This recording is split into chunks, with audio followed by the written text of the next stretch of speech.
नमस्कार मैं हूं प्रशांत द्विवेदी। S7 के संवाद कार्यक्रम में आपका बहुत बहुत स्वागत है। हम आपको बता दें कि S7 के संवाद कार्यक्रम में आज हम लोगों से सीधे समस्तीपुर बिहार से लाइव जुड़ गए हैं ओमकार ठाकुर जी। और मैं बताऊं कि ओमकार ठाकुर जी की सिविल सेवा परीक्षा में 52 रैंक आई है। ओमकार ठाकुर जी, बहुत बहुत स्वागत है आपका हमारे खास कार्यक्रम संवाद में। जी धन्यवाद। सबसे पहला सवाल कि आप सिविल सेवा परीक्षा की तरफ ही आपका रुझान क्यों हुआ? क्योंकि देखिए, जाहिर सी बात है, कैरियर बनाने के लिए बहुत सारे ऑप्शन हैं जिंदगी में, लेकिन आपने इसी को क्यों चुना? जी, इसका पहले तो ऐसा कोई करियर मैंने इसके बारे में कभी नहीं सोचा था। जी। और इंजीनियरिंग मेरा पहला फोकस था। मैं मैथ्स वगैरह में, स्टडीज में, एकेडमिक्स में पहले से थोड़ा ठीक ठाक था, जैसा मेरे टीचर लोग बोलते थे। तो मैंने सोचा कि engineering is a best option. जब आप बीटेक कर लेते हो तो यू हैव एटलीस्ट, आप कैंपस सिलेक्ट हो जाते हो। बट वाइल जब मैं एडमिशन ले रहा था, उस टाइम पे जो मैंने देखा कि 2007 में जब मैं एडमिशन ले रहा था, तो हमारे पास पैसे नहीं थे इंजीनियरिंग कॉलेज में फीस भरने के लिए। तो बैंक लोन के लिए मैं बहुत जगह अप्लाई किया, बट दर बदर 2-3 बैंक, ये कागज नहीं है, वो डॉक्यूमेंट नहीं है। उस चक्कर में मैंने रियलाइज किया कि मतलब क्या ही मैं कर रहा हूँ। मतलब हमारे जैसे और भी स्टूडेंट थे जो उसमें मतलब उस तरह से भटक रहे थे। फिर एजुकेशन लोन शिविर लगा एक हमारे डिस्ट्रिक्ट में, उस टाइम पे जो डीएम थे उन्होंने ऐसा एक लगवाया। उसमें जो भी ऐसे मेधावी छात्र हैं उनके लिए एजुकेशन लोन आधे घंटे में के अंदर सैंक्शन हो जाए, ऐसी एक व्यवस्था थी। और हमें वहां से सैंक्शन लेटर लेके जब मैं बैंक में गया तो मेरा लोन तुरंत सैंक्शन हो गया। तो वो मैंने पहली बार देखा कि आखिर ये पर्सनैलिटी कौन है, ये आदमी कौन था, इसके इतने पावर्स क्या है, ये तो कुछ भी कर सकता है। वो मुझे पहला टाइम हुआ कि वो रियलाइज हुआ। फिर मैं भूल गया, मैं सोचा नहीं ये मेरे से नहीं होगा, बहुत टफ है या जो भी है, मुझे तो इंजीनियरिंग करना है। 2009 में मैं फिर से एक बार इग्नाइट हुआ कि मुझे करना चाहिए, क्योंकि हमारे भैया जो हैं श्री जयकांत ठाकुर, वो उनकी सर्विस लगी थी 8 में, और 9 में उनकी शादी हो रही थी। तो जो ससुराल वाले थे और जो उनका फैमिली स्टेटस है, या हमारे घर में जो फैमिली स्टेटस है, तो हमने भी सोचा कि कुछ ऐसा रेपुटेशन बनाया जाए अपने अपने परिवार के लिए, अपने परिवार का नाम ऊंचा किया जाए, ताकि और फिर उसके बाद तो समाज कल्याण तो करना ही है। तो वहां से मुझे जो है प्रेरणा मिली कि मुझे करना चाहिए, मुझे कुछ समाज के। अच्छा, मैं एक बात समझना चाहता हूँ आपसे कि आप इस समय समस्तीपुर बिहार अपने गांव में हैं। मैं अभी कुछ विजुअल्स आपके देख रहा था कि आप एकदम गांव के परिवेश में थे। कुछ मुझे मुझे मतलब बड़ी अच्छी अनुभूति हो रही थी कि गांव के, अगर देखिए तो जिस तरह से आपने अपनी मेहनत के बारे में बताया कि आप लोन के लिए जाते थे और कभी कभी लोन नहीं मिल पाता था, जिस तरह की समस्याएं सामने आ रही थी, तो मैं एक बात समझना चाहता हूँ कि जो आपकी रैंक आई, इस हिसाब से आप कहाँ पहुँचेंगे, क्या बनने की उम्मीद है? इस रैंक से तो आईएएस मेरा पहला चॉइस था, तो मैं बिल्कुल एलिजिबल हूँ आईएएस के लिए। जी। और फिर आईएएस बनने के बाद अब स्टेट कौन सा मिलता है, ये थोड़ा सा है कि बिहार भी मिल सकता है, या फिर दूसरा चॉइस मेरा उत्तराखंड था या एमपी है। तो जो भी स्टेट मुझे मिलता है, वहां पे जो भी मुझे रिस्पॉन्सिबिलिटी मिलेगी, वो मैं 100% संविधान के अकॉर्डिंग, कानून के अनुसार, जो है जनहित में जितना अपने तरफ से हो पाएगा, पब्लिक इंटरेस्ट में और लॉ के अंदर रह करके, मैं जो है उस अब निर्वहन करूंगा। तो मुझे लगता है कि मैं समाज के लिए जरूर कुछ कंट्रीब्यूट करूंगा जहां भी रहूंगा। अच्छा, मुझे बताइए कि जाहिर सी बात है कि जब कोई इस ओर जाता है, सिविल सेवा परीक्षा की तरफ जाता है, तो कुछ ना कुछ, एक आपने बताया कि जिला अधिकारी से आप प्रभावित हो, वहाँ के जो जिला अधिकारी जिन्होंने आपकी मदद की, कुछ भी बचपन की भी कुछ कहानियाँ होती हैं साथ में जो जुड़ी होती है, कुछ ना कुछ ऐसे प्रभावशाली लोग होते हैं जो आपके आसपास होते हैं, जिनको आप सोचते हैं कि नहीं, मैं इनको फॉलो करूँगा, या आपकी अपनी संघर्ष की जो स्टार्टिंग हुई उसमें आपने क्या सोचा? मुझे कुछ बताइए, पीछे की कुछ बातें बताइए, मैं जानना चाहता हूँ। जी, शुरुआती दौर तो गांव से ही हुई। मतलब गांव का ही स्कूल था, तो आप प्राइमरी एजुकेशन गांव से ही करते हो। फिर गांव के कुछ लोगों ने मेरे पिताजी को सलाह दी कि गांव में स्कूल अच्छा नहीं है, तो आप ऐसा कीजिए, एक पास के गांव में हॉस्टल है। तो हमें एक हॉस्टल का परिवेश मिला, बट वो भी ग्रामीण ही था। जो एक्स्ट्रा करिकुलर एक्टिविटी है या फिर जो डेवलपमेंट है ओवरऑल पर्सनालिटी की, वो वैसी नहीं मिल रही थी। फिर हमने वो छोड़ दिया। फिर समस्तीपुर डिस्ट्रिक्ट टाउन में हमने एक प्राइवेट स्कूल से, सेमी प्राइवेट बोल सकते हैं, वहां से हमने ट्यूशन कोचिंग की, किसी तरह से कि नवोदय वगैरह निकल जाए या सैनिक स्कूल के परीक्षा निकल जाए। तो नवोदय वगैरह में क्या है कि आपको फ्री एजुकेशन और सब मिल जाता है। बट किसी तरह से मैं वो परीक्षा भी जो है अपियर नहीं हो पाया, नहीं दे पाया किसी वजह से, तो वो छूट गया। फिर मैं समस्तीपुर में ही प्रारंभिक शिक्षा ग्रहण की मैंने। और वहां पे जो संघर्ष था कि जो मतलब रहने की व्यवस्था हो या फिर स्कूल वगैरह, अगर आप किसी बढ़िया स्कूल से आप कंपेयर करें तो उसमें लगता था ढंग से ना लैब्स थी ना कुछ, फिर भी टीचर्स इतने अच्छे थे कि आपको थ्योरेटिकली इतने अच्छे से पढ़ा देते थे। तो रिसोर्सेस की कमी तो हमेशा से थी, मतलब पिताजी किसान है तो वो रिसोर्स तो हमेशा क्रंच था। बड़े भाई पे ज्यादा प्रेशर था, तो मैं छोटा होने की वजह से मुझे थोड़ा कम प्रेशर लगा। बड़े भाई ने बहुत पहले ही अपनी उत्तरदायित्व समझ ली, और उन्होंने बहुत पहले से ही मुझे 10th के बाद से ही जो है सारा खर्चा मेरा उन्होंने जोड़ा। बट कॉलेज में वही फीस ज्यादा थी और उनकी जॉब नहीं थी, तो हमें लोन के लिए जाना पड़ा। बट गांव में भी बहुत सारे मनी लेंडर से हमने उधार लिए, लोन लिए, तो वो सब चीजें हैं जो कभी कभी लगता है कि मतलब कहाँ से उठ के आते हो। बट ये है कि अगर आप परिश्रम करते हो, लगन करते हो, तो जो चीज चाहते हो वो मिल जाता है। तो आज बिल्कुल। वो खुशी। बिल्कुल बिल्कुल बिल्कुल, आपने सही कहा कि अगर आप परिश्रम करते हैं और अगर आपके अंदर एक जज्बा होता है कि मुझे कुछ करना है, तो कुछ चीज़ नामुमकिन नहीं है। बहुत बड़ी बात आपने कही, बिल्कुल जाहिर सी बात है। मैं समझना चाहता हूं कि आपकी सफलता का राज क्या था, किस तरह से आपने की शुरुआत आप अपनी करते थे और क्या सोच है आपकी, मैं समझना चाहता हूं इस बात को। इस सफलता का श्रेय तो मैं सबसे पहला तो है कि जो ये एक लंबा मैराथन है मैं बोलूंगा। इसमें जी। आपका प्रीलिम्स है, मेंस है, जो भी लोग तैयारी करने आते हैं वो पूरा अवेयर है। हम्म 21+ ईयर्स के हैं वो हम्म तो बच्चे तो है नहीं, हम्म तो उन्हें पूरी जानकारी है। बस ये खो जाते हैं कि क्या पढ़ना है क्या नहीं पढ़ना है। बट हम्म उसके अलावा अगर हम्म आप अपनी सोर्सेस लिमिट रखें और परिवार आपको अगर टाइम टू टाइम आपका मनोबल बढ़ाते रहे। मेरे हम्म भैया और भाभी स्पेशली हम्म फोन कर करके ये पूछते थे। तो हम्म पापा मम्मी तो किसान है, तो उन्हें पढ़ाई का ज्यादा वो अंदाजा नहीं था, उन्हें लगता था मैं जो कर रहा हूँ ठीक ही कर रहा हूँ। हम्म लेकिन भैया भाभी चूंकि पढ़े लिखे हैं, तो वो ज्यादा पढ़े लिखे हैं, तो वो लोग हमेशा पूछते थे ये वाला सब्जेक्ट पढ़ा क्या, ये हम्म वाला टेस्ट सीरीज ज्वाइन किया क्या। बीच हम्म बीच में एक मोटिवेशन जो होता है हम्म वो देते थे कि हम्म कभी डाउन नहीं होना है। मेरा 2016 में प्रीलिम्स नहीं हुआ, हम्म लेकिन उसके बाद 17, 18 और 19 में तीनों बार से रैंक लाया हूँ यूपीएससी में। हम्म मेरी रैंक भी इम्प्रूव हुई है। एक जी। बार 396 थी, हम्म फिर पिछले साल 252 थी, और इस हम्म बार 52 हुई है। हम्म और हम्म इसका श्रेय मैं जो है पूरा का पूरा ये जो 4 साल का जो प्रिपरेशन है, हम्म इसका पूरा श्रेय मैं भैया भाभी को दूंगा, क्योंकि जो भी खर्चा आया, जो भी मोटिवेशन चाहिए था मुझे, हम्म वो उन्होंने ही सपोर्ट किया। यहाँ पे तो बहुत श्रेय जाता है। मतलब हम्म आपको परिवार का सपोर्ट चाहिए ही चाहिए। आप अकेले दम पे तो ये आप कर ही नहीं सकते हैं, ये हम्म तो जरूरी है। हम्म हर टॉपर का आप सुनेंगे कि परिवार का support। हम्म।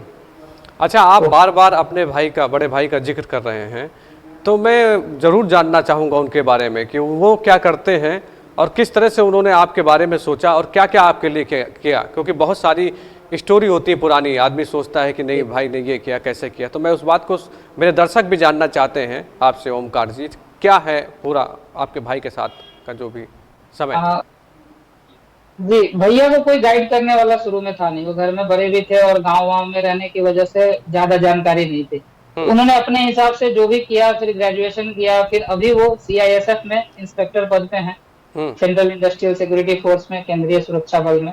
हम्म और वो एक होता है कि उन्हें 2008 में नौकरी लगी और मैं 2007 में इंजीनियरिंग में गया, एडमिशन लिया। तो हम्म वो 1 साल का ही दौर जो था और उससे पहले का वही हमारा थोड़ा बुरा था। हम्म फिर उनकी जॉब लगने से घर की फाइनेंशियल स्थिति हम्म और सारे मनी प्रॉब्लम सॉल्व हो गए। तो वहां से जो है हमने थोड़ा जो है राइज करना और हमारे परिवार का भी मनोबल बढ़ा। तो हम्म वही मतलब जो है वो बोलते हैं ना, घर के मुखिया और ब्रेड विनर जिसको बोलते हैं, वही हम्म रहे हैं। और उन्होंने जो है पूरे मतलब की फैमिली को उठाया है, तो हम्म श्रेय तो उनको जाता है।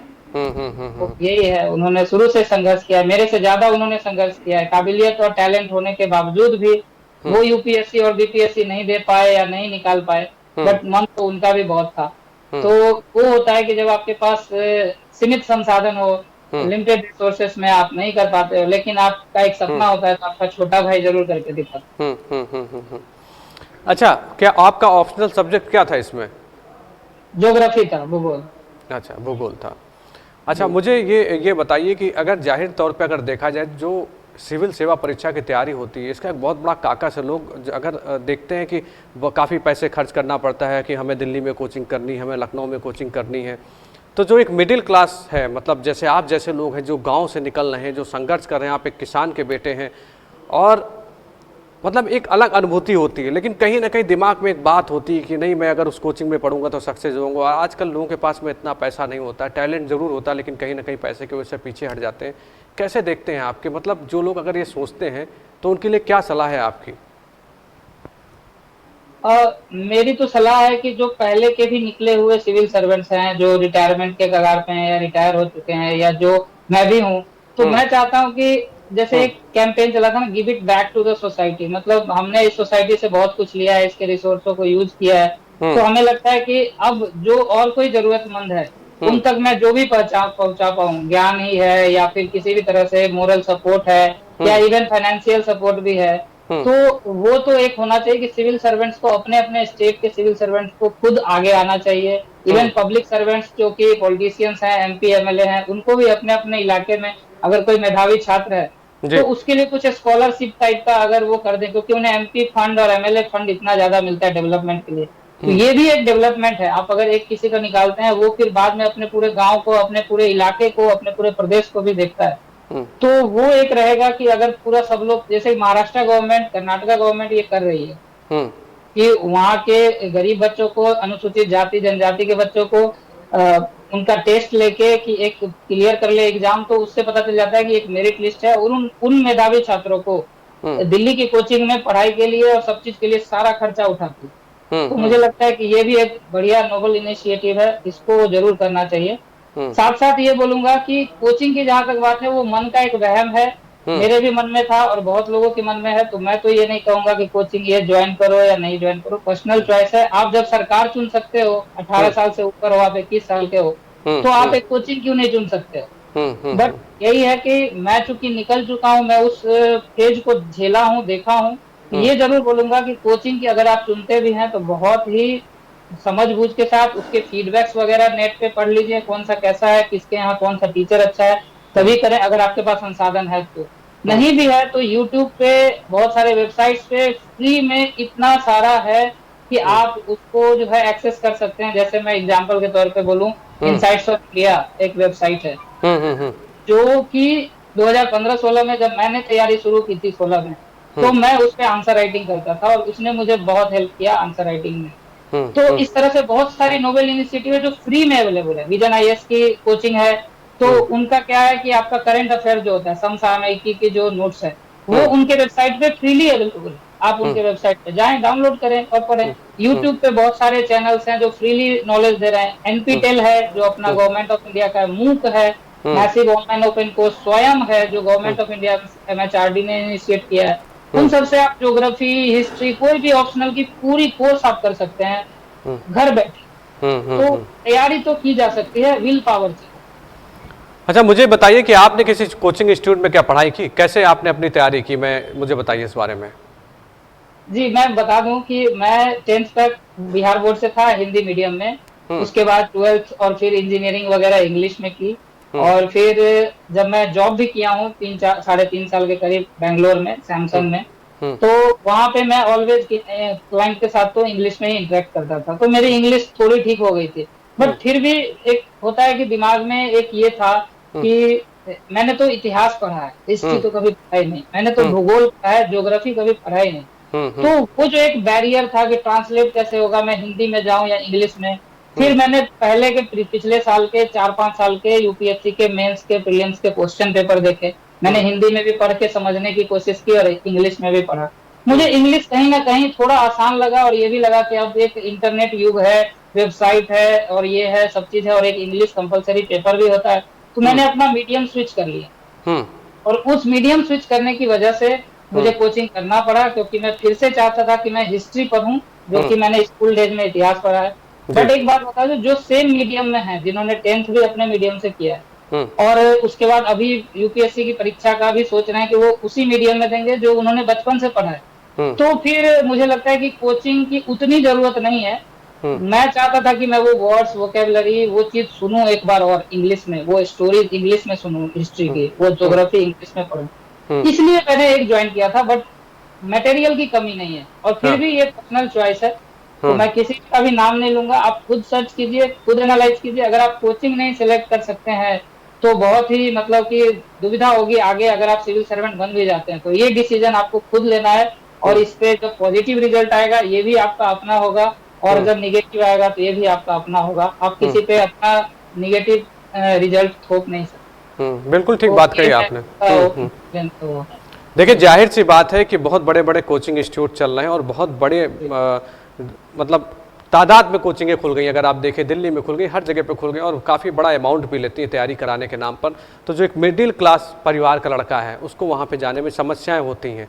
लेकिन बहुत लोगों को आपसे सीख लेनी चाहिए कि आप जैसे लोग जो हैं, आप एक किसान के पुत्र हैं और इस स्थान पे पहुँचे, जाहिर सी बात है, बहुत बड़ी बात है और ये बात होनी चाहिए बिल्कुल, और कई लोगों से आपको सीख लेनी चाहिए। अच्छा, मेरा अगला सवाल ये है कि जब आप IAS अधिकारी बनेंगे, उस सीट पे बैठेंगे, उस कुर्सी पर बैठेंगे, तो बहुत सारे पॉलिटिकल प्रेशर्स भी आते हैं, क्योंकि आप भी इसी समाज में रह रहे हैं, आपने भी अपने गांव के आसपास विधानसभा कई सारी चीज़ें देखी होंगी कि किस तरह से एक पॉलिटिकल प्रेशर सामने आता है अधिकारियों के बीच में। कैसे इनको आप निपटाएंगे, क्या सोच है आपकी? मतलब आप, जाहिर सी बात है कि जब आप सीट पर बैठने वाले हैं तो आप ज़रूर सोचते होंगे कि नहीं, कभी ये फ़ोन आएगा, कभी वो फ़ोन आएगा, लेकिन एक जिम्मेदार अधिकारी होने के नाते क्या सोचते हैं आप, बताइए मुझे। एक चीज बता दूं कि सिविल सेवा की जब आप तैयारी करते हैं तो आप चाहे कैसे भी इंसान हो जी, तैयारी आपको इस तरह से ढाल देती है कि अब आप एक नए, उनके सिलेबस इस तरह से बने हुए हैं, एथिक्स है, मोरालिटी है, जितने आप सब्जेक्ट्स पढ़ते हैं, जितनी दुनियादारी देखते हैं, अब आप एक नए इंसान हो जाते हैं। क्योंकि एक बहुत ही फेमस डायलॉग है इंग्लिश में, with great powers comes great responsibility. तो आपको जब पावर मिलता है तो बहुत ज्यादा रिस्पॉन्सिबिलिटी भी होती है। तो वो जो चीज हमने देखा है कि जैसे गरीब है या कोई भी दबा कुचला है, तो हमें तो बस यही है कि जो सरकार का नियम कानून है उन्हें ना तोड़ते हुए और पब्लिक के इंटरेस्ट में, मतलब जनहित में, जो भी चीज हमें जनहित में करना है और लॉ के अकॉर्डिंग करना है, बस ये दो चीजों का ध्यान रखना है। कोई भी पॉलिटिकल प्रेशर हैंडल कर सकते हैं। दूसरी बात है, पॉलिटिकल प्रेशर एक थोड़ा सा हवा भी बनाया हुआ है, ऐसा कुछ होता नहीं है। अगर सिविल सर्वेंट खुद मोरली और एथिकली बहुत हाई स्टैंडर्ड का है तो एक दो दिन में ही उन्हें भी आभास हो जाता है कि भाई ये तो दूसरा बंदा है, ये नहीं, ये ऐसे नहीं चलेगा, इनके सामने तो नहीं हो पाएगा, ऐसा वो भी समझ जाते हैं और फिर वो एक अलग रिस्पेक्ट भी देने लगते हैं। तो ये अपने ऊपर है कि हम कितना जो है अपना एथिकल और मोरल स्टैंडर्ड बना के रखते हैं। दूसरा एक और चीज जोड़ूंगा कि पॉलिटिकल जो पार्टीज हैं या पॉलिटिकल, मैं कोई क्रिटिसाइज नहीं कर रहा हूँ, जितने भी पॉलिटिकल लीडर्स हैं, they are also leaders, public servant. उन्हें जनता वोट देके मंगाती है या फिर उन्हें वो जनता चाहती है, वो जनता के लोकप्रिय हैं, उस रीजन में लोकप्रिय होते हैं, तो उन्हें तो आप निराश नहीं कर सकते हैं। उनका एक दायित्व है, उत्तरदायित्व है कि वहां की जनता खुश रहे, वहां की जनता का प्रॉब्लम वो सॉल्व कर सके।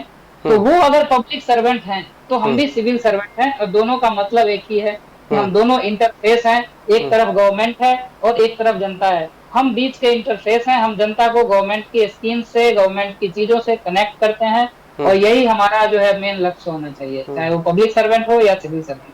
क्या बात कही आपने, मतलब पब्लिक सर्वेंट और सिविल सर्वेंट को लेकर जो आपने बात की, वाकई में बहुत सूझबूझ के साथ में आप बात करते हैं, और अब जाहिर सी बात है, मुझे लगता है कि आप बहुत अच्छे अधिकारी बनेंगे, बहुत अच्छा आप एडमिनिस्ट्रेशन होगा आपका, और एक आप में कार्य करने की जो क्षमता होगी वो अलग से दिखाई पड़ रही है। मैं आपसे बातचीत कर रहा हूँ, मुझे बहुत अच्छा लग रहा है कि आप जिस गांव से आते हैं, जहाँ से आप आ रहे हैं, जिस परिवेश से आते हैं, एक आपकी अच्छी सोच है, और अगर सोच अच्छी होती है तो समाज भी अच्छा होता है। और हर अधिकारी की एक नैतिक जिम्मेदारी होती है कि समाज को सुरक्षित करे, समाज की सोच को भी ठीक करे।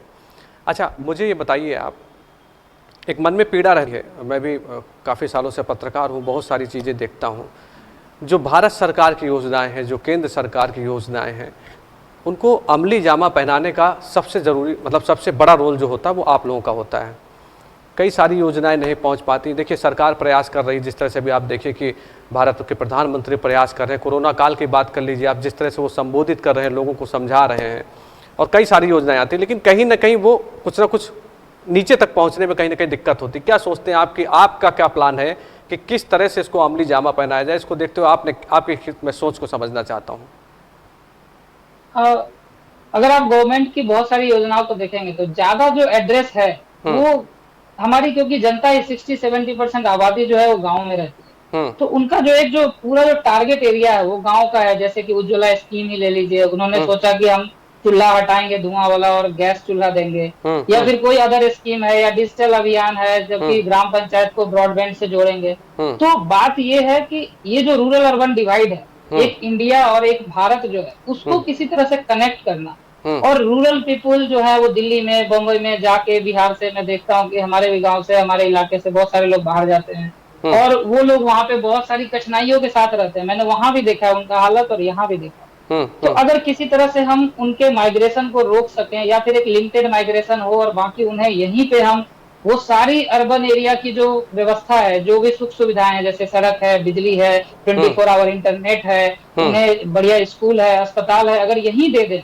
तो वो जाएंगे ही नहीं। क्यों जाएंगे अपना घर द्वार छोड़ के, अपने खेती वगैरह को, अपने माल मवेशी को छोड़ के? तो जाएंगे ही नहीं। तो वो एक चीज है कि उसे मैं कनेक्ट करना चाहता हूँ। दूसरा है कि मैं ओपन डोर पॉलिसी, मैं सोच रहा हूँ कि कभी मैं अगर बनूंगा और उस पोस्ट पे जाऊंगा तो मेरा एक सोच है कि ओपन डोर पॉलिसी मैं फॉलो करूंगा, जिसमें कि कोई भी मेरे से बेझिझक कभी भी मिल सकता है, कभी भी संवाद कर सकता है, कभी भी संपर्क कर सकता है। तो ये मैं सोच रहा हूँ कि जनता के लिए ऐसा ना हो कि बीच में 2-3 और अधिकारी हैं और वो बैरियर हो कि नहीं नहीं साहब अभी बहुत बिजी हैं, बाद में मिलेंगे। जो मैंने बचपन में 1-2 जो झेला है, जो इवेंट्स है, वो मुझे लगता है कहीं ना कहीं खटकता है कि ये बहुत गलत है। पब्लिक का डायरेक्ट जो अगर कोई कंप्लेन है, कोई कंसर्न है, वो एड्रेस होना बहुत जरूरी है। और गवर्नमेंट की स्कीम्स को अगर इम्प्लीमेंट करने की बात आपने कही, तो एक और बात है कि हम लोग भी इंसान हैं। तो वो हो क्या जाता है कि जैसे कि ऊपर से टॉप डाउन जब आता है मॉडल तो टाइम लग जाता है, लेकिन उसके लिए वही डिजिटल चीजें चल रही हैं। और अगर हम जनता को एम्पावर कर दें, आरटीआई वगैरह है, जनता खुद ही अगर जागरूक हो जाए, लिटरेसी दे दें, तो जनता खुद सवाल उठाएगी। आप यही देखिए कि यूपी बिहार में जो आईएएस का कंडीशन है और जो गुजरात और केरल में है, दोनों जगह 2 कंडीशन है। वहाँ की जनता ज्यादा शिक्षित, ज्यादा साक्षर, ज्यादा जागरूक है, उन्हें अपना राइट्स और ड्यूटी पता है। और बहुत जगह जो नॉर्दर्न बेल्ट है वहाँ राइट्स पता है बट ड्यूटी नहीं पता है। तो जनता की भी जिम्मेदारी है कि अगर गांव के, अब अगर गांव पंचायत में मान लीजिए कि सड़क पे पानी लगा है या नाले का पानी बह नहीं रहा है और बारिश की वजह से पूरा नाला जाम है 2-3 महीने से, और पानी भरा हुआ है, लोग अगर चुपचाप हैं, मैं एक एग्जाम्पल दे रहा हूँ, तो ये काम तो मोदी जी और चीफ मिनिस्टर साहब आके नहीं करेंगे। ये काम तो गांव की जनता, ग्राम पंचायत को ये पावर मिला हुआ है। बिल्कुल बिल्कुल आप एग्जीक्यूट कीजिए, आपको फंड है, आप बीडीओ को पकड़िए, एसडीओ को पकड़िए, आप फंड एग्जीक्यूट कीजिए, आपके इलाके के एमएलए को पकड़िए और काम करवाइए, वार्ड मेंबर को पकड़िए। तो ये एक चीज है कि हमें डिसेंट्रलाइज्ड डेमोक्रेसी की तरफ बढ़ना होगा और मोर इम्पावर जो है ग्रास रूट लेवल पे करना होगा। बिल्कुल ठीक बात आपने की। अभी आप डिजिटल की बात कर रहे थे, डिजिटल माध्यम की बात कर रहे थे। मैं आपको बताऊं कि अभी हाल में जो प्रधानमंत्री जी ने कल भाषण दिया, उन्होंने कहा कि डिजिटल अभियान के तहत जो कोरोना वायरस में एक तरह से बहुत बड़ी भूमिका निभाई गई। और आप देखिए तो डिजिटली माध्यम से जिस तरह से संबोधित किया गया, बातचीत किया गया, कहीं ना कहीं जो विजन था पुराना, वो आज कारगर दिखाई पड़ रहा है। कोरोना काल में जिस तरह से डिजिटली चीज़ों का इस्तेमाल हुआ, आपस में संवाद हुआ, हम लोग भी आपस में संवाद कर रहे हैं, आपसे सीधे बातचीत कर रहे हैं डिजिटल माध्यम से। क्या कहेंगे डिजिटल भारत अभियान के लिए आप, क्योंकि आप भी एक जिम्मेदार अधिकारी बनने जा रहे हैं, क्या कहना है आपका? एक शब्द में बोलूं तो यही भविष्य है, यही फ्यूचर। जी जी आप स्कूल देख लीजिए, कॉलेज देख लीजिए, एजुकेशन सिस्टम पूरा ओवरहॉल हो गया कोरोना के आने की वजह से। क्योंकि डिजिटल भारत का जो डिजिटल भारत का जो एक अभियान चला था, जाहिर सी बात है कि उस अभियान के तहत कोरोना वायरस जैसी एक बड़ी बीमारी, जो महामारी आई थी, उसमें कहीं ना कहीं मदद तो की गई, क्योंकि अधिकारियों को संबोधित किया, प्रधानमंत्री ने कई सारी गाइडलाइन दी। तो मैं यही समझना चाहता हूं कि आप एक जिम्मेदार अधिकारी बनने जा रहे हैं, क्या सोच है आपकी इसके प्रति? कोई भी टेक्नोलॉजी जो आती है ना, अगर जब तक आप उसके लिए नागरिक को अगर आप एम्पावर नहीं करोगे तो वो टेक्नोलॉजी एक्सेसिबल नहीं होगी। तो टेक्नोलॉजी सबसे पहले एक्सेसिबल एंड अफोर्डेबल होनी चाहिए। जी, जी, जी। आज के डेट में अफोर्डेबल तो जरूर है, क्योंकि हर 8-10 हजार में जो है स्मार्टफोन मिल जाता है जी।